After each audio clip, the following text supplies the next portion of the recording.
नमस्कार, न्यूज़ देख रहे हैं। आपके साथ मैं हूं सुधांशु शेखर। थोड़ा इंतजार का मजा लीजिए।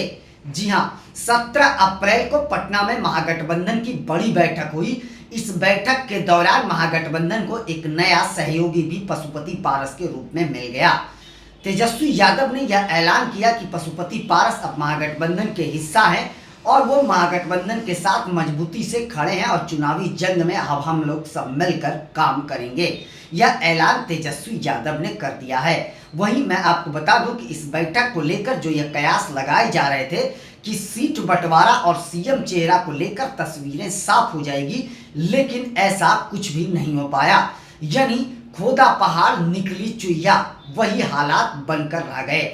महागठबंधन में एक बार फिर से सीट बंटवारा और सीएम चेहरा को लेकर सस्पेंस बरकरार ही रह गया।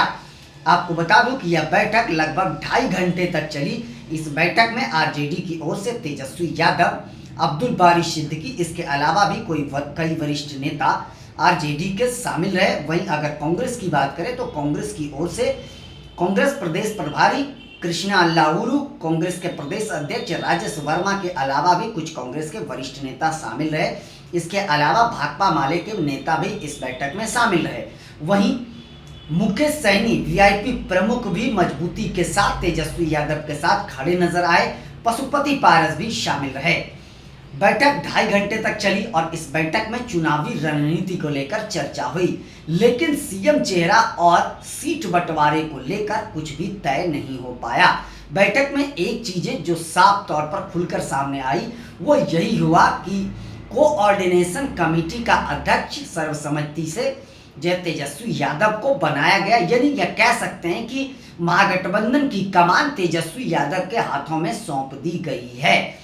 अब ये उम्मीद आप जरूर लगा सकते हैं कि तेजस्वी यादव ही सीएम का चेहरा होंगे। अगर चुनाव जीतता है महागठबंधन तो तेजस्वी यादव के सीएम बनने की संभावनाएं अब ज्यादा हो चुकी है।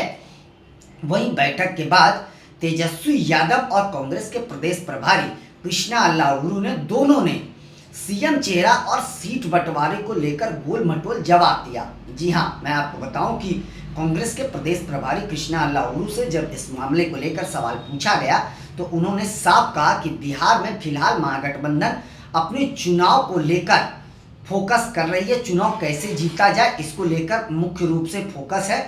और जब सीएम चेहरा को लेकर सवाल पूछा गया तो उन्होंने कुछ भी कहने से इनकार कर दिया। वहीं मैं आपको बता दूं, कृष्णा अल्लाउरू ने यह भी कहा कि बिहार की जनता के मुद्दे को लेकर महागठबंधन इस बार का चुनाव लड़ने जा रही है। साथ साथ उन्होंने महागठबंधन के सरकार बनने का भी दावा किया। वहीं तेजस्वी यादव ने कहा कि सीएम चेहरा को लेकर चिंता की बात नहीं है, सब ठीक है, एक ही दिन में सब थोड़ी ना हो जाता है। उन्होंने यह साफ कहा कि थोड़ा इंतजार का मजा लीजिए, सारी चीजें धीरे धीरे होगी। फिलहाल चिंता का जो है सबब वह एनडीए को होना चाहिए। हम लोग अब मजबूती के साथ चुनावी मैदान में उतरने जा रहे हैं और महागठबंधन एकता के साथ चुनाव लड़ने जा रही है। हम बिहार की जनता के साथ जो खड़े हैं, बिहार की जनता के मुद्दों को लेकर हम चुनावी जंग में उतरने जा रहे हैं। साथ साथ उन्होंने यह भी कहा कि हमारे महागठबंधन के जितने भी घटक दल हैं वह एक हैं और महागठबंधन मजबूती के साथ चुनावी मैदान में उतर गई है। तेजस्वी यादव ने तो यह साफ कर दिया कि थोड़ा इंतजार का मजा लीजिए, सीएम चेहरा का फैसला धीरे धीरे होगा। तो ये चिंता का विषय तेजस्वी यादव के चेहरे पर साफ दिख रहा था, लेकिन उन्होंने मुस्कुराते हुए यह कह दिया कि थोड़ा इंतजार का मजा लीजिए, धीरे धीरे सब कुछ साफ होगा।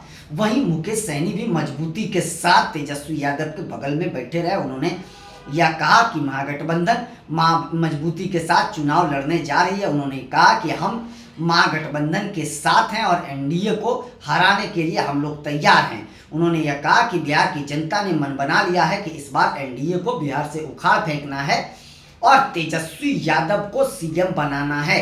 उन्होंने यह तक कह डाला कि सीएम तेजस्वी यादव ही बनेंगे। मुकेश सहनी ने जमकर तेजस्वी यादव की तारीफ करी। वहीं भाकपा माले ने भी कहा कि बिहार में मजबूती के साथ महागठबंधन खड़ा है और आगे भी खड़ा रहेगा। साथ साथ उन्होंने यह कहा कि बिहार बचाओ सरकार भगाओ नारा के साथ हम लोग चुनाव लड़ने जा रहे हैं। तो यह बात तो सभी ने अपने अपने दल की ओर से कह दी जरूर, लेकिन जो कयास लगाए जा रहे थे कि सीट बंटवारा और सीएम चेहरा को लेकर मुहर लगेगी, वह नहीं लग पाई। कह सकते हैं कि खोदा पहाड़ निकली चुईया वही वाली बात बनकर रह गई। अब सीएम चेहरा पर सस्पेंस बरकरार हो गया और यह सस्पेंस खत्म होने में कम से कम महीने 2 महीने तो लग ही जाएंगे। मैं आपको बताऊं कि कोऑर्डिनेशन कमेटी जो बनाई गई है उसमें सभी दलों के 2-2 लोग शामिल होंगे, कुल 13 लोग शामिल हैं और उसकी अध्यक्षता तेजस्वी यादव करेंगे। यानी महागठबंधन की ओर से अगर कोई बड़ा फैसला चुनाव को लेकर लिया जाएगा तो वह तेजस्वी यादव लेंगे। फिलहाल सीट बंटवारा को लेकर जो है यह सभी 13 सदस्य आत्ममंथन करेंगे। मंथन के बाद इस पर मुहर लगेगी किसे कितनी सीटें दी जाती है और उसके बाद यहाँ बैठकों के बाद रिपोर्ट तैयार होगी, फिर कांग्रेस आलाकमान के पास जाएगा, फिर वहाँ बैठक होगी, वहाँ मुहर लगने के बाद सब कुछ तय होगा। यानी अब बहुत देर हो जाएगी सीएम चेहरा और सीट बंटवारा को लेकर। तो यह निश्चित तौर पर महागठबंधन के लिए एक चिंता का विषय जरूर है, इसमें कहीं कोई दो शक नहीं है। तेजस्वी यादव बहुत उम्मीद के साथ बैठक की अध्यक्षता कर रहे थे कि उन्हें सीएम फेस घोषित करा जाएगा, लेकिन ऐसा कहीं कुछ नहीं हो पाया। हालांकि अपने में आरजेडी जरूर ये कह रही हो कि महागठबंधन की बैठक में तेजस्वी यादव को ही सीएम चेहरा बनाया गया, लेकिन ऐसा कहीं भी कुछ नहीं हुआ है। आरजेडी लगातार ये ताल ठोक रही है कि तेजस्वी ही सीएम का चेहरा होंगे, चुनाव जीतने के बाद तेजस्वी यादव मुख्यमंत्री बनेंगे। लेकिन फिलहाल तो उन्हें कोऑर्डिनेशन कमेटी का अध्यक्ष ही बनाया गया है। सीएम चेहरा को लेकर अभी सस्पेंस बरकरार है और यह सस्पेंस कब खत्म होता है यह देखना बेहद दिलचस्प होगा। महागठबंधन के नेता अपनी बातें कहने के बजाय सभी एनडीए की बातें कह रहे थे। वो ये कह रहे थे कि एनडीए में ज्यादा चिंता होनी चाहिए सीएम चेहरा को लेकर, क्योंकि नीतीश कुमार लगातार सीएम बनने के लिए तैयारी में है और भाजपा उन्हें सीएम बनाना चाहती नहीं है। तो चिंता एनडीए को होना चाहिए, महागठबंधन में कोई चिंता का विषय नहीं है, सब कुछ हम लोग मिल बैठकर आपस में तय कर लेंगे। तो अब मिलने बैठने की अगर बात है तो 2 बार तो तेजस्वी यादव कांग्रेस के नेताओं के साथ बैठ चुके, लेकिन अब तक तय क्यों नहीं हो पाया। और लेकिन यह बात का खुलासा अब तक नहीं हो पाया कि आखिरकार तेजस्वी यादव के सीएम चेहरे को लेकर किसने विरोध करा। हालांकि ये तो साफ है कि कांग्रेस लगातार विरोध करते रही है। कांग्रेस कई बार यह कह चुकी है कि सीएम चेहरा का ऐलान जो है वह महागठबंधन के बैठक के बाद होगा। तो महागठबंधन का बैठक भी हो गया, राहुल गांधी मल्लिकार्जुन खड़गे के साथ तेजस्वी यादव की बैठक भी हो गई। तो अब आखिरकार महागठबंधन में सीट बंटवारा और सीएम चेहरा को लेकर मुहर कब लगेगा यह देखना बेहद दिलचस्प है। कृष्णा अल्लाहरु कई बार यह भी कह चुके हैं कि सीएम चेहरा का ऐलान जो है जो चुनाव के बाद होगा या पहले, यह भी फिलहाल तय नहीं हो पाया है।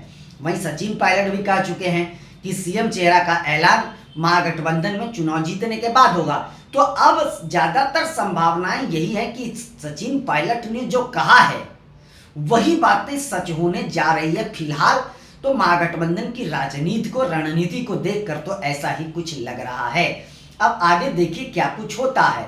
अभी तेजस्वी यादव सीएम चेहरा को लेकर लगातार प्रेशर बनाएंगे, निश्चित तौर पर यही इसमें कहीं कोई दो शक नहीं है। वहीं मैं आपको बता दूं कि मुकेश सहनी लगातार तेजस्वी यादव को सीएम चेहरा बनाने की मांग कर रहे हैं। वह सीएम चेहरा बना भी चुके हैं तेजस्वी यादव को, लेकिन आधिकारिक रूप से अब तक इस पर मुहर नहीं लग पाई है। तेजस्वी यादव के लिए यह चिंता का विषय जरूर है। हालांकि तेजस्वी यादव इस बात को लेकर खुश जरूर होंगे कि उन्हें कोऑर्डिनेशन कमेटी का अध्यक्ष बनाया गया, लेकिन कांग्रेस ने एक जबरदस्त चाल फिलहाल चला है आरजेडी के लिए। कांग्रेस ने जो है तेजस्वी यादव को कोऑर्डिनेशन कमेटी का जो है अध्यक्ष बनाया है। सीएम चेहरे के मुद्दे को टाल दिया गया और कोऑर्डिनेशन कमेटी पर आकर मामला अटक गया। अब देखते जाइए धीरे धीरे तस्वीरें कब साफ होती है। फिलहाल जो कयास थी तस्वीरें साफ होने की, अब तो फिलहाल वह और भी धुंधली होते हुए नजर आ रही है। लेकिन एक बात तय है कि महागठबंधन की इस बैठक से यह साफ हो गया कि महागठबंधन दिल मिले या ना मिले, लेकिन मंच पर, चुनावी मंच पर कह सकते हैं मजबूती के साथ जरूर खड़ा है। अब आगे देखते जाइए और क्या क्या कुछ देखने को मिलता है। फिलहाल के लिए बस इतना ही, मुझे दीजिए इजाजत। हम अन्य खबरों के साथ आप सबों के बीच रूबरू होते रहेंगे। आप सबों से निवेदन है कि चैनल को आगे बढ़ाने के लिए लाइक शेयर सब्सक्राइब के साथ साथ कमेंट करना ना भूलें, और आप लोग भी अपना बहुत ज़्यादा ख्याल रखें। तब तक के लिए मुझे दीजिए इजाजत। आप सभी का शुक्रिया।